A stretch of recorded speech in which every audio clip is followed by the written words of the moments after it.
আজকে আপনাদের পরিচয় হয়েছে, আপনাদের নাম ছিল জাতীয়তাবাদী দল, এখন মানুষ বলে চাঁদাবাজি দল। এই পথ ধরে স্বৈরাচার চলেছিল, একই পথ ধরে আপনারাও হাঁটছেন। স্বৈরাচারের যে পরিণতি অতীতে হয়েছে, আপনাদের পরিণতি ভিন্ন হবে না যদি এই পথ থেকে আপনারা ফিরে না আসেন। বিচার বিভাগকে নিজেদের হাতের মুঠায় রেখে আগামী দিনে আপনাদের আকাম কুকামের প্রতিবাদ যখন জনগণ করবে, তখন সেই বিচার বিভাগকে অতীতের ফ্যাসিবাদী কায়দায় জনগণের বিরুদ্ধে আপনারা কাজে লাগাতে চান। আপনারা তো আপনাদের ইশতেহারের সাথেই তো বিশ্বাসঘাতকতা করছেন। যাদের কারণে আজকে আপনাদের এই গদি, তাদের নিয়ে আপনারা উপহাস করছেন। এর পাওনা বুঝে নেওয়ার জন্য তৈরি হন। আরে ঈদ লাগছে মনে, খুশির জোয়ার সবখানে। আরে ঈদ লাগছে মনে, বিকাশ পেমেন্ট সবখানে। জাতির সাথে গাদ্দারি বেঈমানি করবেন না। আপনারা এসে বলুন, আমরা ইতিমধ্যে যা করেছি ভুল করেছি, আমরা জনগণের দেওয়া রায়, গণভোটের রায় আমরা বাস্তবায়ন করব। হুমকি ধমকি দিবেন না। আমরা চাই আমরাও শান্তিতে থাকি, আমরা চাই আপনারাও শান্তিতে থাকুন। আমাদের শান্তি নিয়ে টান দিলে কারো শান্তিই থাকবে না। আল্লাহ তাবারক ওয়া তাআলার শুকরিয়া আদায় করছি যে আল্লাহ রাব্বুল আলামিন অসংখ্য মানুষের ত্যাগ এবং কুরবানির মধ্য দিয়ে আমাদের বুকের উপর থেকে ফ্যাসিবাদী শাসনকে আল্লাহ তাআলা খতম করে দিয়েছেন। সম্মানিত বন্ধুগণ, আজ যাদের ত্যাগের কারণে বাংলাদেশে একটি সংসদ নির্বাচন এবং গণভোট অনুষ্ঠিত হয়েছে, আরে ঈদ লাগছে মনে, খুশির জোয়ার সবখানে। আরে ঈদ লাগছে মনে, বিকাশ পেমেন্ট সবখানে। আজ যাদের ত্যাগের কারণে একটি সংসদ এবং সরকার গঠিত হয়েছে, আজ যাদের ত্যাগ এবং কুরবানির কারণে অনেকেই জেল থেকে মুক্তি পেয়েছেন, আজ যাদের কুরবানির কারণে অনেকের কপালে দেশি বিদেশি চিকিৎসা সেবা জুটেছে, আজ যাদের কুরবানির কারণে অনেকে প্রধানমন্ত্রী, মন্ত্রী, বিরোধী দলীয় নেতা হতে পেরেছেন, তাদের আত্মা আমাদের দিকে চেয়ে আছে।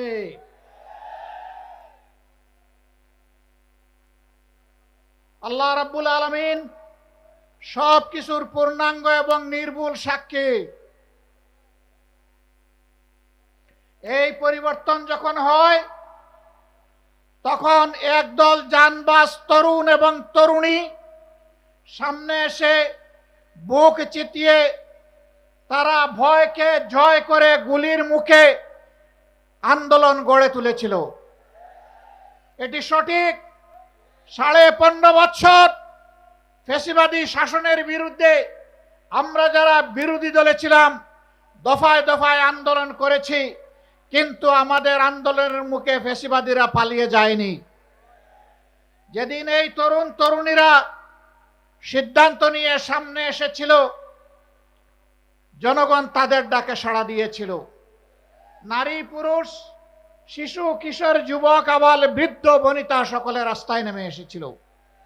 আন্দোলন সেদিনই সফলতার মুখ দেখেছিল। এখন সরকারি দলের বন্ধুরা তাদের কাউকে বলে শিশু পার্টি, আর কাউকে বলে গুপ্ত। লজ্জা!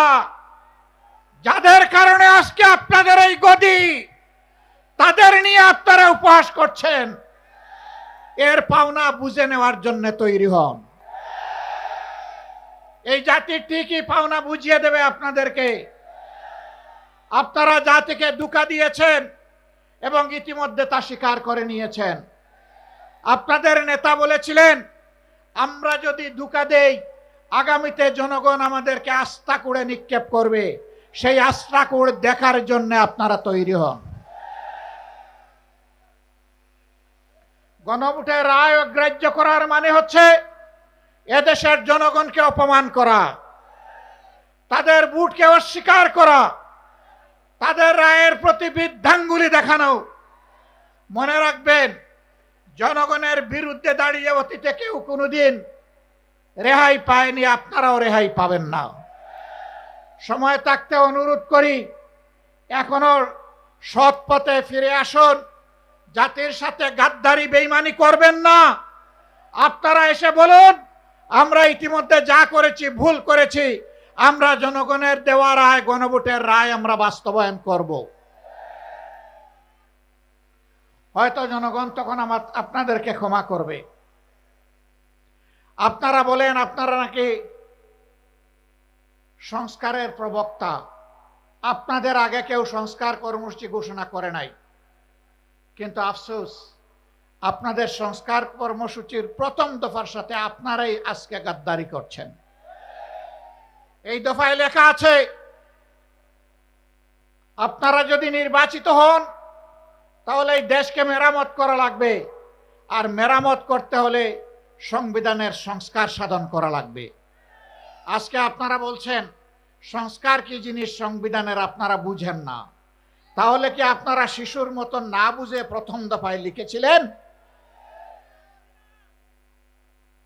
আপনারা আপনাদের ইশতেহারে লিখেছিলেন বাংলাদেশের কোথাও অনির্বাচিত কোনো জনপ্রতিনিধি থাকবে না। সরকার গঠন হওয়ার পর 42টা জেলায় ইতিমধ্যে আপনারা প্রশাসক নিয়োগ করেছেন। প্রশাসক কি নির্বাচিত জনপ্রতিনিধি? তা আপনারা তো আপনাদের ইশতেহারের সাথেই তো বিশ্বাসঘাতকতা করছেন। প্রিয় দেশবাসী, আপনারা আগে বলেছিলেন আপনারা বিচার বিভাগের স্বাধীনতা নিশ্চিত করবেন। এখন আপনারা সেই যে অর্ডিন্যান্স ছিল সেই অর্ডিন্যান্সের আপনারা বিরোধিতা করছেন এবং আপনারা বলছেন এটা এখন আপনারা করবেন না। তার মানে বিচার বিভাগকে নিজেদের হাতের মুঠায় রেখে আগামী দিনে আপনাদের আকাম কুকামের প্রতিবাদ যখন জনগণ করবে তখন সেই বিচার বিভাগকে অতীতের ফ্যাসিবাদী কায়দায় জনগণের বিরুদ্ধে আপনারা কাজে লাগাতে চান। আমরা চেয়েছিলাম ফ্যাসিবাদীরা যেমন করে গুম এবং খুনের সংস্কৃতি চালু করেছিল, সেই গুম সংস্কৃতিকে নির্মূল করার জন্য একটা স্বাধীন গুম কমিশন গঠন হোক। আপনারা তার বিরোধিতা করছেন। আপনারা স্বাধীন মানবাধিকার কমিশন আপনারা মানছেন না। আপনারা একটা নিরপেক্ষ কমিশনের মাধ্যমে পিএসসির নিয়োগ আপনারা মানবেন না। আপনারা উল্টা পথে চলছেন। আপনারা মনে রাখবেন যেই পথ ধরে স্বৈরাচার চলেছিল একই পথ ধরে আপনারাও হাঁটছেন। স্বৈরাচারের যে পরিণতি অতীতে হয়েছে আপনাদের পরিণতি ভিন্ন হবে না যদি এই পথ থেকে আপনারা ফিরে না আসেন। এই সংসদের মেয়াদ মাত্র গেল 2.5 মাস। আমরা চাইনি এখনই আপনাদেরকে শক্ত করে ধরতে আমরা সুযোগ দিতে চেয়েছি যে আপনারা আপনাদের ভুলকে সংশোধন করুন। মনে রাখবেন আমাদের এই উদারতা যেন কোনো দুর্বলতা হিসেবে আপনাদের কাছে ধরা না দেয়। ভালো কাজ করবেন, আমরা পানির মতো তরল। মন্দ এবং অন্যায় কাজ করবেন, জনগণের বিরুদ্ধে অবস্থান নেবেন, আমরা ইস্পাতের চাইতেও কঠিন হয়ে দাঁড়াবো সেদিন।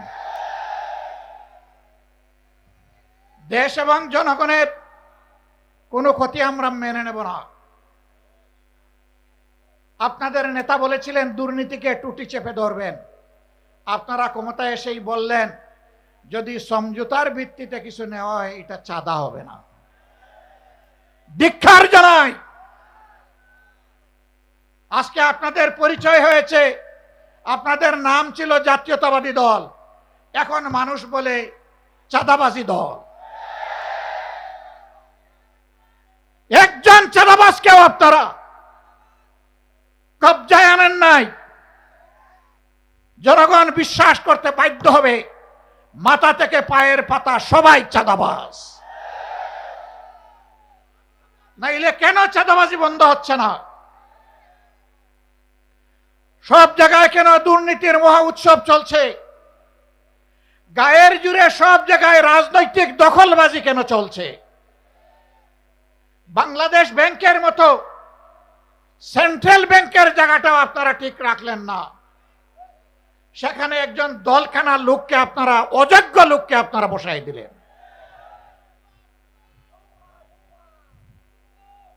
বিভিন্ন পাবলিক বিশ্ববিদ্যালয়, একদিকে গিয়ে আপনারা বলবেন অতীতে রাজনৈতিক বিবেচনায় নিয়োগ দেওয়ার কারণে পাবলিক বিশ্ববিদ্যালয়গুলা মান রক্ষা করতে পারে নাই, বিশ্বমানে আসতে পারে নাই।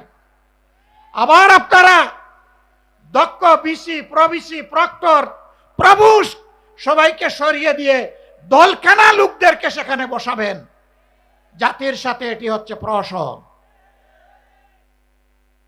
এই অবস্থা যদি অব্যাহত থাকে, প্রশাসনে যদি নিবেদিত প্রাণ দেশপ্রেমিক দক্ষ যোগ্য মানুষদেরকে তালপট্টিতে খাল বিলে পাঠিয়ে দলখানাদেরকে যদি অযোগ্য জায়গায় বসানো হয়, মনে রাখবেন এর খেসারত শুধু জাতি দিবে না, এর আগে আপনাদেরকে দিতে হবে। আমরা প্রত্যেকটি বিষয়ে কথা বলবো, আমরা কাউকে ছেড়ে কথা বলবো না। সংসদে লড়াই করব যাতে জাতির দাবিগুলো শান্তিপূর্ণভাবে আদায় হয়। যেখানে স্পিকারের অনুমতি নিয়ে কথা বলা লাগে, কিন্তু সেখানে যদি কথা বলতে দেওয়া না হয়, অথবা আমরা যদি জাতীয় সমস্যার সমাধান সেখানে খুঁজে না পাই, তাহলে আমরা ওখানে চলে আসব যেখানে কথা বলার জন্য স্পিকারের কোনো অনুমতি লাগবে না। আমরা তখন জনগণের পার্লামেন্টে চলে আসব। সম্মানিত ভাইয়েরা, আমি আপনাদেরকে অনুরোধ করব, এই দেশ কোনো দলের নয়, গোষ্ঠীর নয়, পরিবারের নয়। এই দেশ 20 কোটি মানুষের। আমাদের সকলকে এক একজন সাচ্চা পাহারাদার হয়ে দাঁড়াতে হবে। অন্যায়ের বিরুদ্ধে এক একজন যোদ্ধার ভূমিকায় অবতীর্ণ হতে হবে। অন্যায় অসত্যের বিরুদ্ধে লড়াইয়ে অবতীর্ণ হতে হবে। কেউ আমার অধিকার দয়া করে আমার পকেটে এনে দেবে না। লড়াই করে অধিকার আদায় করব ইনশাআল্লাহ। কাউকে ছাড় দিয়ে কথা বলা হবে না। আমাদেরকে মাঝে মাঝে চোখ রাঙানো হয়। কেউ কেউ বলেন যে যদি আপনারা এই করেন ওই করেন তাইলে আগামীতে এ হবে ওই হবে। বন্ধু, ভয় দেখাবেন না। যাদের নেতারা হাসতে হাসতে ফাঁসির তক্তার উপরে দাঁড়াতে পারে, তাদেরকে কোনো কিছুর ভয় দেখাবেন না। আমাদের নেতৃবৃন্দ রাস্তা রচনা করে গিয়েছেন, জনগণের মুক্তির রাস্তা। এই রাস্তা ধরে আমরা চলতেই থাকব। পার্শ্ববর্তী দেশ আমাদের প্রতিবেশী, প্রতিবেশীকে সম্মান করি। আমরা চাই আপনারা শান্তিতে থাকুন। আমরা চাই আপনাদের দেশের ভিতরে মানবিক পরিবেশ তৈরি হোক। আমরা চাই না ধর্মের ভিত্তিতে সেখানে বিভাজন এবং অশান্তি হোক। কিন্তু আমরা দেখতে পাচ্ছি সেখানে শুধু মুসলিম নামের পরিচয়ে মানুষকে নাজেহাল করা হচ্ছে, আর বাংলাদেশের দিকে লাল চোখ দেখানো হচ্ছে। বন্ধু, এটা তিতুমিরের বাংলাদেশ, হাজী শরীয়তুল্লাহর বাংলাদেশ, শাহ মখদুমের বাংলাদেশ। এই বাংলাদেশের দিকে চোখ রাঙাবেন না, হুমকি ধমকি দিবেন না। আমরা চাই আমরাও শান্তিতে থাকি, আমরা চাই আপনারাও শান্তিতে থাকুন। আমাদের শান্তি নিয়ে টান দিলে কারো শান্তিই থাকবে না। আমরা বিশ্ব সম্প্রদায়ের প্রতি আহ্বান জানাবো, এখন সেখানে যে মানবিক বিপর্যয় চলছে, আমরা এই ব্যাপারে আপনাদের বক্তব্য জানতে চাই, আপনাদের পদক্ষেপ দেখতে চাই। এই বিপর্যয় বন্ধ হোক। আমরা বাংলাদেশে কোনো সাম্প্রদায়িক অশান্তি সৃষ্টি করতে কাউকে দেব না। এই দেশ মুসলমান, হিন্দু, বৌদ্ধ, খ্রিস্টান সকলের। এদেশে যারাই জন্মগ্রহণ করবে তারা সমান মর্যাদার ভিত্তিতে নাগরিক অধিকার ভোগ করবে। এটাই বাংলাদেশের ঐতিহ্য। আমরা যে কোনো মূল্যে এই ঐতিহ্য রক্ষা করব ইনশাআল্লাহ। আমাদের ঐতিহ্যের দিকে কেউ যেন কালো হাত এবং নখর না বাড়ায়। যদি বাড়ায় তাহলে 20 কোটি মানুষের 40 কোটি হাত তা রুখে দেবে ইনশাআল্লাহ।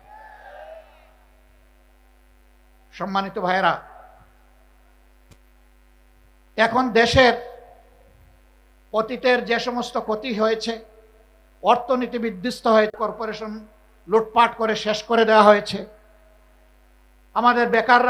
আমাদের যুবকরা বেকার, দিন দিন বেকারের মিছিল বেড়ে যাচ্ছে। এগুলার সমাধান কিভাবে হবে তাই নিয়ে চর্চা হবে সংসদে।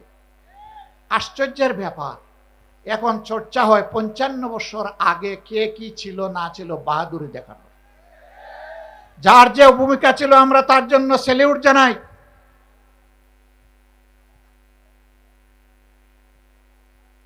আমরা যার যে ভূমিকা আছে তার জন্য অবশ্যই স্যালিউট জানাই। কিন্তু একটা জাতি যদি ভবিষ্যতের দিকে না তাকাইয়া চিংড়ি মাছের মতো শুধু পিছনের দিকে তাকায়, এই জাতি জীবনে এগিয়ে যেতে পারবে না। ইতিহাস আমরা চর্চা করব, কিন্তু ইতিহাস নিয়ে পড়ে থাকবো না। ইতিহাস চর্চা করব ইতিহাস থেকে শিক্ষা নেওয়ার জন্যে, যে ইতিহাসের সাথে বেইমানি করলে একটা জাতিকে কতটা মূল্য দিতে হয় তা জানার জন্য। আমাদের অনেক সমস্যা। বাংলাদেশের 4 ভাগের 1 ভাগ পদ্মা এবং তিস্তার কারণে এখন প্রায় মরুভূমি হয়ে গিয়েছে।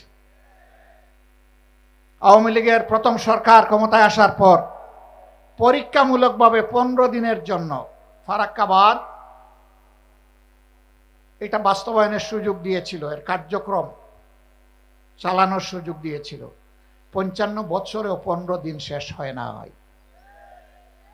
ইতিমধ্যে পদ্মা শুকনা মৌসুমে মরুভূমি, আর বর্ষার মৌসুমে এটা দুর্ভোগের কারণ। এখন এই মৌসুমে কৃষকের পানির প্রয়োজন, সাধারণ মানুষের পানীয় জল দরকার, এখন পানি নাই। সরকারকে আমরা সাধুবাদ জানাই, ইতিমধ্যে পদ্মা ব্যারেজের ঘোষণা দিয়েছেন, কিন্তু এটা যেন শুধু লোক দেখানো ঘোষণা না হয়, এই ঘোষণা যেন বাস্তবে রূপ নেয়। তার পাশাপাশি আমরা আরো দৃঢ়ভাবে বলবো, তিস্তা সহ ওই 3টা নদীর পাড়ের মানুষের 2.5 কোটি মানুষের দুঃখ দুর্দশা দূর করার জন্য তিস্তা মহাপরিকল্পনা অবশ্যই বাস্তবায়ন করতে হবে। আমি কালকেও বলেছি, বিএনপির নেতা, বর্তমান একজন মন্ত্রী, ওই অঞ্চলে বাড়ি, তিনি নির্বাচনের আগে তারেক রহমান সাহেব সহ সবাইকে নিয়ে তিনি তিস্তা পারে বিশাল আয়োজনে মিটিং এবং মিছিল করেছেন। সারা বাংলাদেশ থেকে দলে দলে সাংবাদিক বন্ধুরা সেখানে গিয়েছেন অথবা তাদেরকে নিয়ে যাওয়া হয়েছে। নির্বাচনী আমেজ তৈরি করার জন্য যদি এটা হয়ে থাকে, তাহলে মনে রাখবেন যে স্লোগান দিয়েছিলেন জাগো বাহে, বাহরাজ কিন্তু এখন জেগে আছে, এখন দুইটি চোখ দিয়ে তাকিয়ে আছে। সেদিন যে বক্তব্য দিয়েছিলেন তা বাস্তবায়ন করেন কিনা। আমরা স্পষ্টভাবে বলতে চাই, কারো রক্ত চক্কর দিকে না তাকিয়ে তিস্তা মহাপরিকল্পনা অবশ্যই বাস্তবায়ন করতে হবে। পদ্মায় পানি আনতে হবে। পদ্মার পানি আমাদের ন্যায্য পাওনা, তিস্তার পানি আমাদের ন্যায্য পাওনা। সারা বাংলাদেশে যে 154টা অভিন্ন নদী আছে, সবগুলোই আজকে মৃতপ্রায় হয়ে গিয়েছে। একজন বক্তা এখানে বলে গিয়েছেন যে আপনি খাল কেটে মানুষকে পানি দিতে চান। খালের পানির উৎস হচ্ছে নদী। নদী যদি ঠিক মতো না চলে তাইলে খালের পানি আসবে কোত্থেকে? আগে নদীর দিকে নজর দেন, সাথে সাথে খালের দিকেও নজর দেন, তখন জনগণ উপকৃত হবে। আর খাল কাটা কর্মসূচি যদি জনগণের মানসিক প্রশান্তির জন্য করে থাকেন, তাহলে এটা বুমেরাং হয়ে দেখা দেবে। আমরা চাই নদীও তার নাব্যতা ফিরে পাক, যৌবন ফিরে পাক, আর খাল কাটা কর্মসূচিও বাস্তবে রূপ দেখুক। আমরা কোনো উন্নয়ন এবং আমরা কোনো ভালো কাজের বিরোধী না, আমরা এর পক্ষে। সম্মানিত বন্ধুগণ, সরকার ইতিমধ্যে যে অপকর্মগুলো করেছে, জাতির সাথে যে ধোঁকা দিয়েছে, যেই 16টা অধ্যাদেশ বাস্তবায়ন না হলে বাংলাদেশে সুশাসন নিশ্চিত করা অসম্ভব, সেইগুলা তারা ফেলে দিয়েছে। এইগুলা যদি তারা বাস্তবায়ন না করে, আমি কথা দিয়ে যাচ্ছি, আমাদের আন্দোলন চলবে সংসদে, একই সাথে চলবে রাজপথে ইনশাআল্লাহ। এবং আমি আস্থার সাথে বলছি, গণভোটের রায়ও বাংলাদেশে ইনশাআল্লাহ বাস্তবায়ন হবে, বাস্তবায়ন করতে বাধ্য করা হবে ইনশাআল্লাহ। গণভোটের রায় যদি বাস্তবায়ন হয়, তাহলে দেশে সুশাসনের পথ সুগম হবে, না হয় অতীতের চাইতে ভয়াবহ স্বৈরশাসন জাতির গাড়ি চেপে বসবে। আমি শেষমেশ আপনাদেরকে আহ্বান জানাতে চাই, আসুন দুর্নীতিবাজ আর চাঁদাবাজ এদের বিরুদ্ধে আমরা সামাজিক ঐক্য গড়ে তুলি, আমরা মানুষকে সচেতন করি, গণপ্রতিরোধ গড়ে তুলি। চাঁদাবাজরা আসলে তাদের প্রতি উত্তম মেহমানদারির ব্যবস্থা করি, তারপরে প্রশাসনের হাতে তুলে দেই। যদি আমরা তা পারি তাহলে সরকার লাগবে না, জনগণের শাসনে বাংলাদেশ ঠিক হয়ে যাবে ইনশাআল্লাহ। সরকার এটা করবে না আমরা বুঝতে পারছি, কারণ শস্যা দিয়ে ভূত তাড়াবে কিভাবে? ওই শস্যার ভিতরেই ভূত, দানায় দানায় ভূত, ঘাটে ঘাটে ভূত, জনে জনে ভূত, মাথা থেকে পায়ের পাতা পর্যন্ত ভূত। এই ভূত তাড়ানোর জন্য আমাদেরকে ঐক্যবদ্ধ হতে হবে। আসুন দেশের জন্য, জাতির জন্য, আল্লাহর জন্য, আল্লাহর দিনের জন্য লড়ে যাই যেভাবে তারা লড়ে গিয়ে জীবন দিয়ে গেছে। আসুন আমাদের শপথ হোক, জান দিব কিন্তু দেশের মান দিব না ইনশাআল্লাহ। আল্লাহ আমাদেরকে হেফাজত করুন, রক্ষা করুন। আজকের এই জনসভা সফল করার জন্য 11 দলের পক্ষ থেকে আমিও আপনাদের সকলকে আন্তরিক কৃতজ্ঞতা জানাচ্ছি, ধন্যবাদ জ্ঞাপন করছি। আজকে আমাদের সহকর্মীরা এখানে নেতৃবৃন্দ যে বক্তব্য দিয়েছেন, সেই বক্তব্যগুলো বুকে ধারণ করে আসুন এই সমাজ বদলে দেওয়ার জন্য আমরা এগিয়ে যাই। আল্লাহ হাফিজ। বাংলাদেশ জিন্দাবাদ, 11 দলীয় ঐক্য জিন্দাবাদ, বাংলাদেশ জামাতে ইসলামী জিন্দাবাদ। আসসালামু আলাইকুম ওয়া রাহমাতুল্লাহ।